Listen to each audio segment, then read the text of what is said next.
especial es mi deseo. Es un gusto para mí compartir la palabra de Dios por este medio. Y sin más, vamos al libro de los Jueces, capítulo 5. Vamos a estar leyendo del versículo 6 al versículo 9 y vamos a estar luego del 15 al 18. Dice la palabra: En los días de Samgar, hijo de Aná, en los días de Jael, quedaron abandonados los caminos, y los que andaban por las sendas se apartaban por senderos torcidos. Las aldeas quedaron abandonadas en Israel, habían decaído, hasta que yo, Débora, me levanté como madre en Israel. Cuando escogían nuevos dioses, la guerra estaba a las puertas. Se veía escudo o lanza entre 40,000 hombres en Israel. Mi corazón es para vosotros, jefes de Israel, para los que voluntariamente os ofrecisteis entre el pueblo. Load a Jehová. De Efraín vinieron los radicados en Amalek, en pos de ti, Benjamín, entre los pueblos. De Maquir descendieron príncipes, y de Zabulón los que tenían vara de mando. Caudillos también de Isaacar fueron con Débora, y como Barak, también Isaacar se precipitó a pie en el valle. Entre las familias de Rubén hubo grandes resoluciones del corazón. ¿Por qué te quedaste entre los rediles para oír los balidos de los rebaños? Entre las familias de Rubén hubo grandes propósitos del corazón. Gad se quedó al otro lado del Jordán, y Dan, porque se estuvo junto a las naves, se mantuvo cerca a la ribera del mar y se quedó en sus puertos. El pueblo de Zabulón expuso su vida a la muerte, y Neftalí en las alturas del campo. Oremos. Señor, gracias te damos en esta noche. Gracias por tu presencia, gracias por el privilegio de ser tus hijos, pero gracias por tu palabra te damos en esta noche. Pedimos, Espíritu Santo de Dios, que tú ministres nuestras vidas, que ella es lámpara a nuestros pies y lumbrera a nuestro camino. Guíanos, edifícanos, Señor, para darte gloria a ti, Dios mío, con nuestras vidas. En el nombre de Jesús te lo pedimos y te damos gracias y te decimos amén y amén. Quiero compartirte en esta mañana unas palabras de testimonio de un judío que pasó tiempo en campos de concentración. Dice: Víctor Frank, judío vienés, estuvo preso en los campos de concentración alemanes por más de 3 años. Más tarde en su vida escribió las siguientes palabras: La experiencia de la vida en el campo de concentración demuestra que el hombre, en efecto, tiene la alternativa de la acción. Hay suficientes ejemplos, a menudo heroicos, que demuestran que se puede vencer a la apatía y suprimir la irritabilidad. El hombre puede preservar un vestigio de su libertad espiritual e independencia mental, incluso en condiciones tan terribles de aflicción psíquica y física.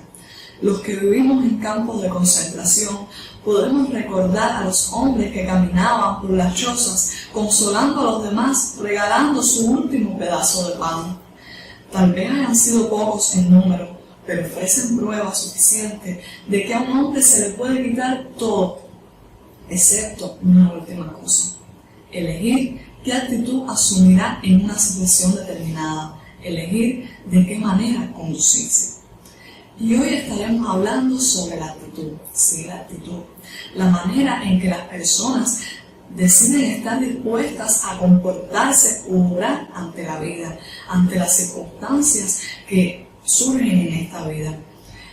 La actitud lo es todo en la vida, dijo el pastor cristiano Charles Swindoll. Es un 10% lo que te pasa y un 90% cómo reaccionas. Por lo que podemos afirmar que, con la actitud correcta, la victoria es segura. Por eso hoy estaremos meditando bajo el título Actuando para vencer. El libro de los Jueces, hermanos, narra la vida del pueblo de Israel luego de la muerte de Josué en un periodo de profunda decadencia espiritual. El pueblo se volvió a los dioses y cada uno hacía lo que bien le parecía. Durante esta etapa, a causa de la idolatría e infidelidad, Dios entregó a su pueblo a naciones que las trataron cruelmente, afectando su economía, sus familias, su paz. Y era solo entonces cuando el pueblo se volvía a Dios, se acordaba de Dios y clamaban por su liberación. Y Dios en su gran misericordia y amor entonces respondía y les enviaba un libertador que era llamado juez. Amén. Para entonces liberarlo de esas naciones.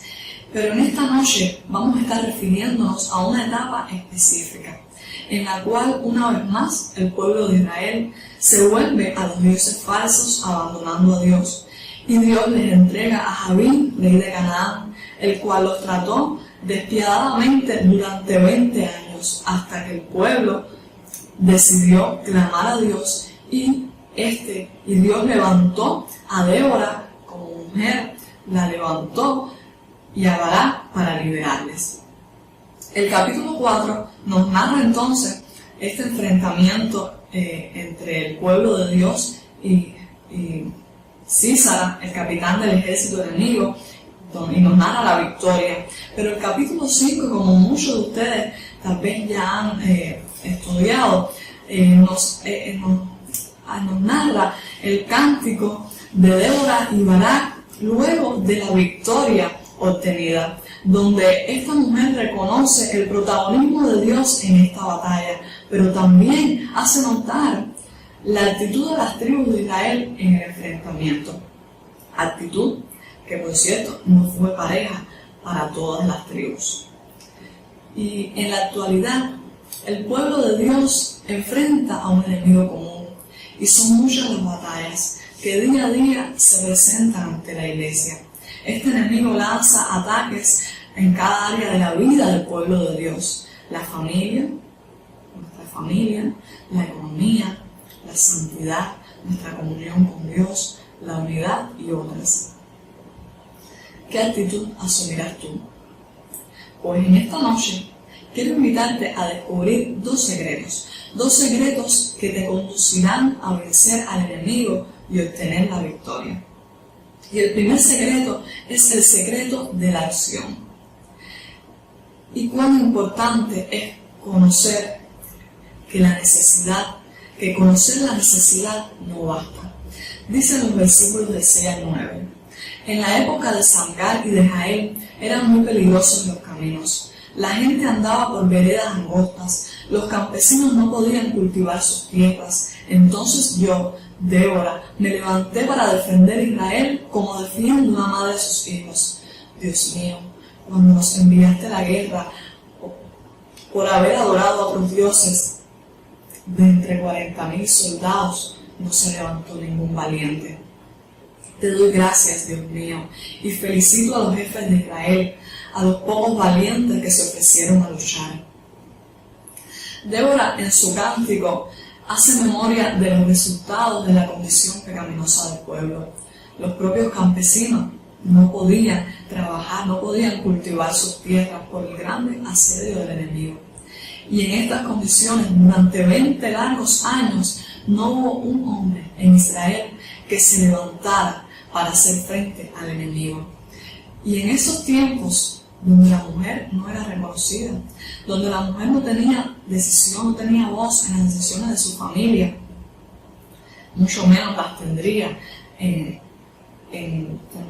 repercutiendo en la nación, Dios levanta a Débora, una mujer dispuesta, una mujer que tenía comunión con Dios, una mujer con amor por su nación, y Dios la levanta y la respalda para liderar a Israel en esta victoria.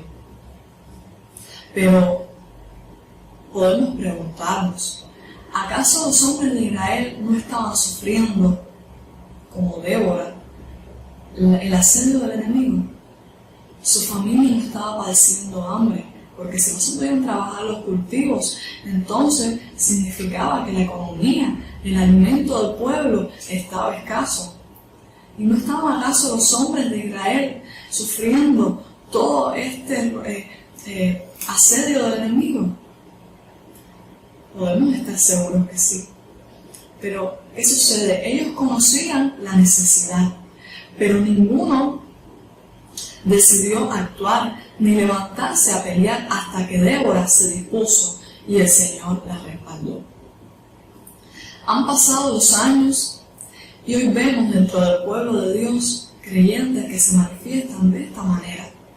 El enemigo se levanta y ataca a sus familias, ataca sus finanzas, ataca su iglesia, pero es como si ya se hubieran acostumbrado al dolor y se encuentran en un estado de parálisis que les impide actuar a favor de su propio bienestar y el de la misma iglesia. Se conforman tristemente con ser esclavos del enemigo. Tú puedes tener conocimiento de la necesidad que tienes, pero eso no es suficiente. En el Antiguo Testamento, Dios maldecía esta actitud, la indolencia. Dice, el Señor dijo a través de Jeremías, en el capítulo 48:10 leemos: maldito el que no haga con gusto el trabajo que el Señor encarga, maldito el que se niegue a tomar parte en la matanza. Eran considerados malditos aquellos que rehusaban atacar al enemigo que causaba dolor a su pueblo. Ahora, en el Nuevo Testamento encontramos a Pablo escribiéndole a los romanos, instándolos a estar despiertos, alertas y viviendo la vida cristiana, recordando que el día del Señor Jesucristo, el día en que va a venir a buscar a su pueblo, está más cerca que nunca. Esta exhortación se hace luego de darle ciertos deberes para llevar a cabo la vida cristiana. Dice: hagan todo esto estando conscientes del tiempo en que vivimos. Ya es hora de que despierten del sueño, pues nuestra salvación está ahora más cerca que cuando inicialmente creímos. Amén. Es tiempo de despertar, es tiempo de accionar. Amén. Dice: quizás hoy entiendes que te has acostumbrado a ver al enemigo siendo vencedor en tu vida y no has actuado en la batalla permitiendo que dañe ciertas áreas, pero aún no es tarde, porque la victoria ya te ha sido dada. Solo tienes que decidir pasar del conocimiento de la necesidad a la acción. Y la segunda parte de este secreto, del secreto de la acción, es esta exhortación: únete a los que no se detienen. Dice el versículo 16: en los distritos de Rubén hay grandes resoluciones. Pero ¿por qué permaneciste entre las fogatas escuchando los silbidos para llamar a los rebaños? En los distritos de Rubén hay grandes titubeos. Ahora Débora comienza a resaltar la participación de las tribus en la batalla y se describe a la tribu de Rubén como que tuvo grandes propósitos de corazón con respecto a la batalla. La tribu de Rubén se dispuso a ir a la batalla, a ir a luchar, a ir a apoyar a sus hermanos, pero en lugar de llevar a la acción esas buenas intenciones, estos hombres se quedaron en las labores pastoriles, decidiendo no enfrentarse al enemigo, a pesar de que ya Dios había prometido la victoria, que eso era una seguridad. Dios había ya prometido su respaldo y victoria sobre el enemigo, pero se dice que hubo grandes titubeos entre ellos. ¿Qué significa titubear? Titubear significa oscilar. Es una persona que es inconstante, que varía en su decisión, perdiendo entonces la estabilidad y firmeza de sus decisiones.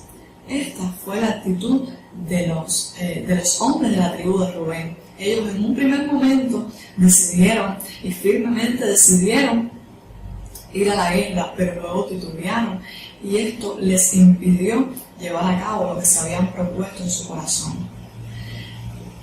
Y es importante reconocer de que anteriormente, cuando la conquista de la tierra prometida, esta tribu, aun cuando ya tenía su propio territorio conquistado, fue y apoyó con firmeza, apoyó a sus hermanos en la guerra, pero en este momento titubeó y no apoyó a sus hermanos y no pudo disfrutar de la victoria junto a ellos. Hay ocasiones que sucede así en la iglesia.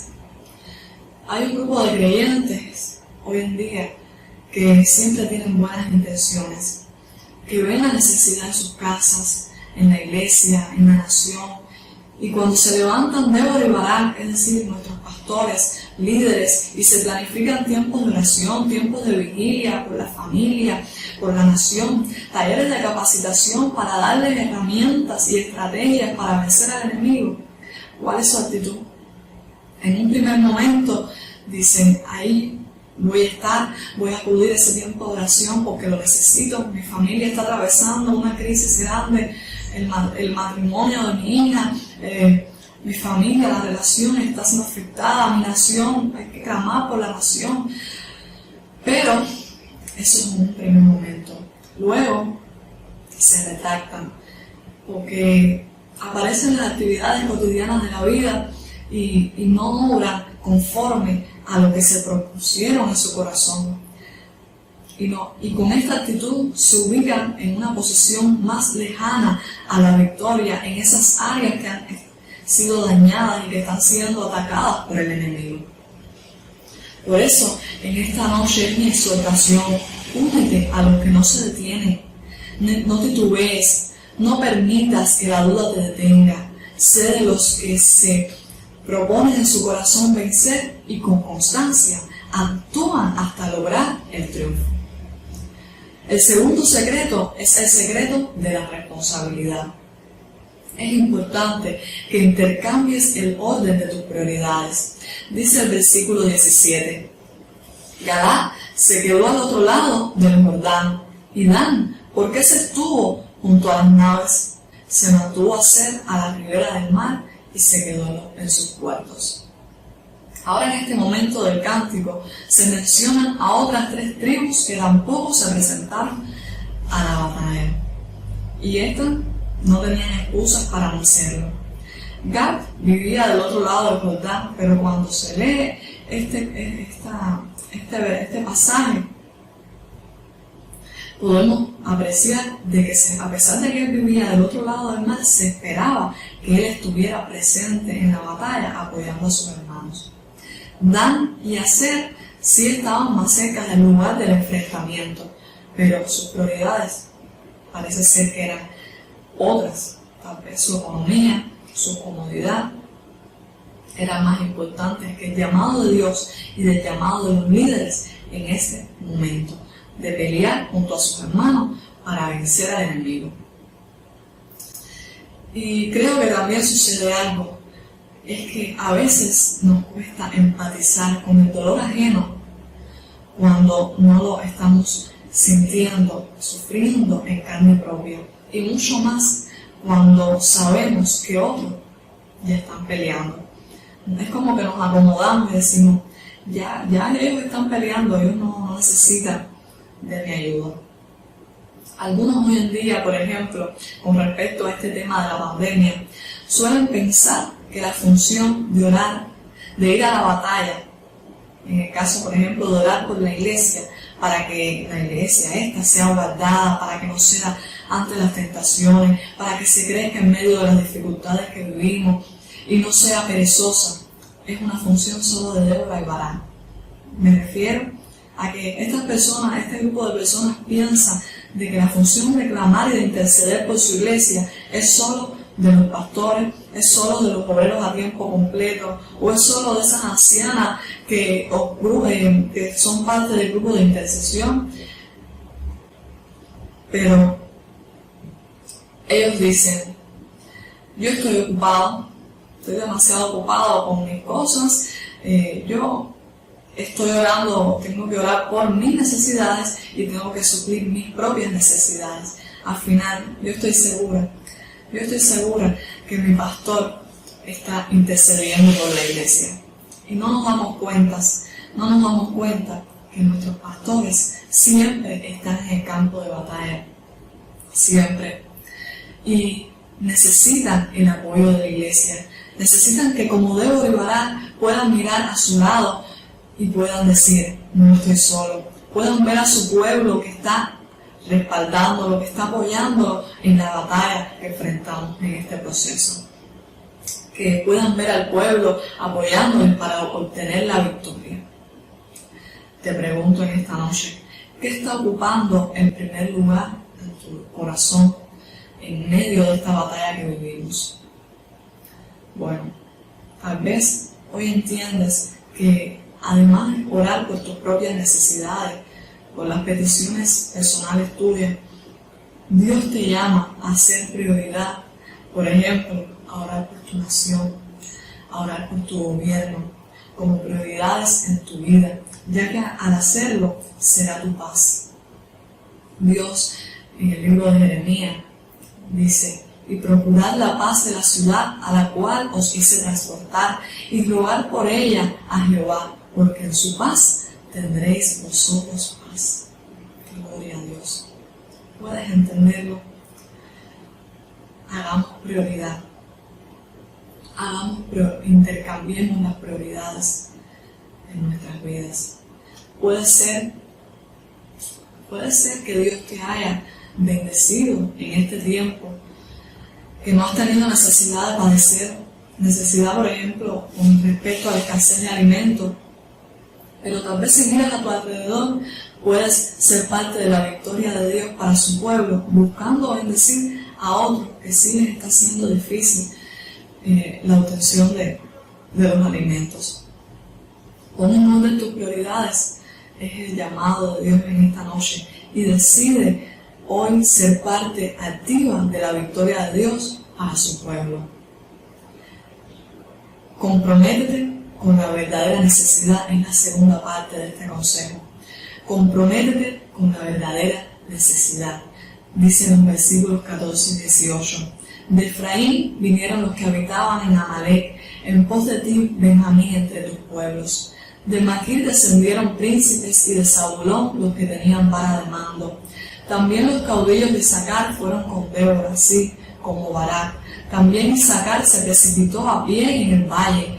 El pueblo de Zabulón expuso su vida a la muerte, como Neftalí en las alturas de los montes. Y aquí están las tribus que sí pelearon: Efraín, Benjamín, Manasés, Zabulón, Isaacar y Neftalí. Estas hicieron la diferencia.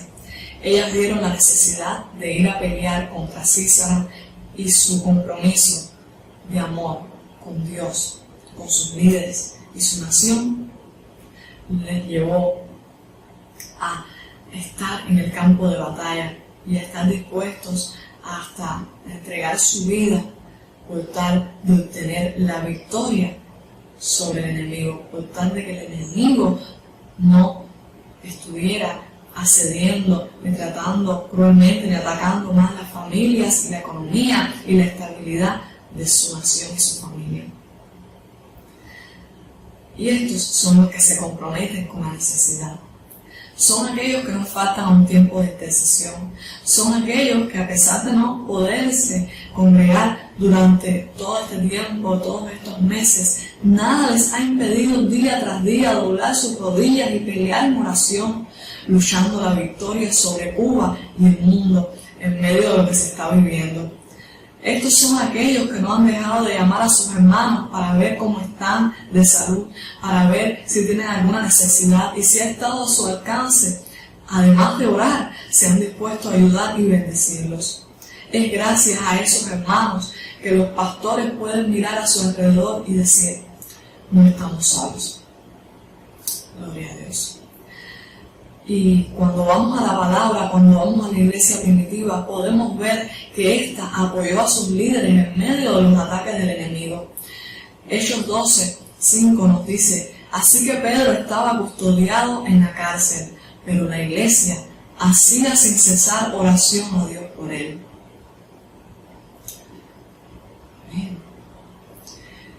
Pablo, el apóstol Pablo, que escribió gran parte del Nuevo Testamento, pedía oración por él a las iglesias, para que las puertas fuesen abiertas para la predicación del Evangelio. Decía: y por mí, o sea, oren por mí, a fin de que al abrir mi boca me sea dada palabra para dar a conocer con denuedo el misterio del Evangelio, por el cual soy embajador en cadenas, que con denuedo hable de él como debo hablar. Estos estos que apoyan a sus líderes, estos son los que van de victoria en victoria y de triunfo en triunfo. Porque aunque no ha desaparecido la COVID, a pesar de que día a día ellos claman para que esta situación cambie y desaparezca, o aparezca una vacuna, ellos cada día obtienen victoria. Cuando en medio de la escasez ven la provisión de sus alimentos, cuando en medio de tantas preocupaciones que causan tantas malas noticias, la paz que sobrepasa todo entendimiento les inunda. ¿Cómo logran esto? ¿Cómo logran vivir de victoria en victoria? Es que su enfrentamiento al enemigo está fundamentado en las promesas de Dios. Recuerda lo que Jesús te dice: mas buscad primeramente el reino de Dios y su justicia, y todas estas cosas que necesitas, que Dios sabe que necesitas, todas estas cosas te serán añadidas. Esa es la actitud que Dios espera de sus hijos. Debes recordar, querido hermano, que la vida cristiana, para que haya victoria tras victoria, habrá una batalla tras otra. Por eso, decide ser de los que se comprometen con la necesidad. Dios había prometido victoria para su pueblo, y así sucedió, como todos conocemos. Dice el capítulo 4, ya en los versículos finales: aquel día Dios humilló en presencia de los israelitas a Jabín, el rey cananeo, y el poder de los israelitas contra Jabín se consolidaba cada vez más hasta que lo destruyeron.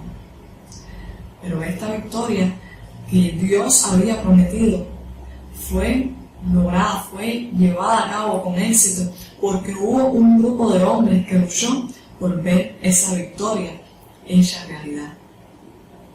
Hoy las batallas que enfrentamos son espirituales, pero igual Dios ha prometido victoria.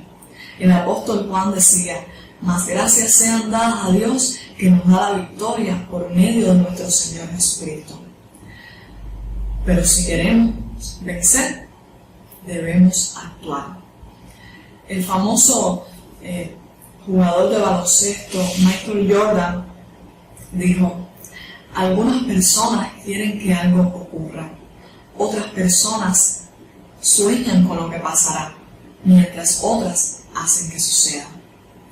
Recuerde, con la actitud correcta, la victoria será segura. Dios te bendiga en esta noche. Vamos a orar. Gracias te damos, Señor, por tu palabra. Gracias por este tiempo en el que hemos sido ministrados por ella. Hoy disponemos nuestro corazón, Señor, a tu llamado, al llamado que nos has hecho en esta noche por medio de tu palabra.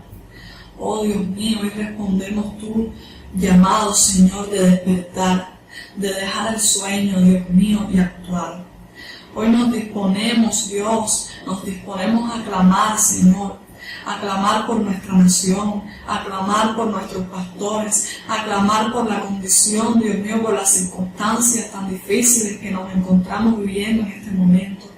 Hoy nos disponemos, Señor, a intercambiar las prioridades en nuestras vidas y a dejar un poquito, Señor, de clamar por nosotros y por todo lo que necesitamos, Señor, dejar de ser egocéntricos y enfocarnos también, oh Señor, en tu iglesia en estos tiempos, enfocarnos en clamar por la iglesia, por su vida espiritual, por su crecimiento, por su despertar.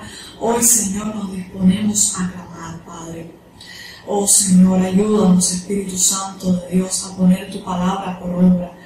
Ayúdanos a tener la actitud correcta, Dios mío, y así poder experimentar la victoria que ya tú has prometido. Gracias te damos, Señor, en el nombre de Jesús. Amén.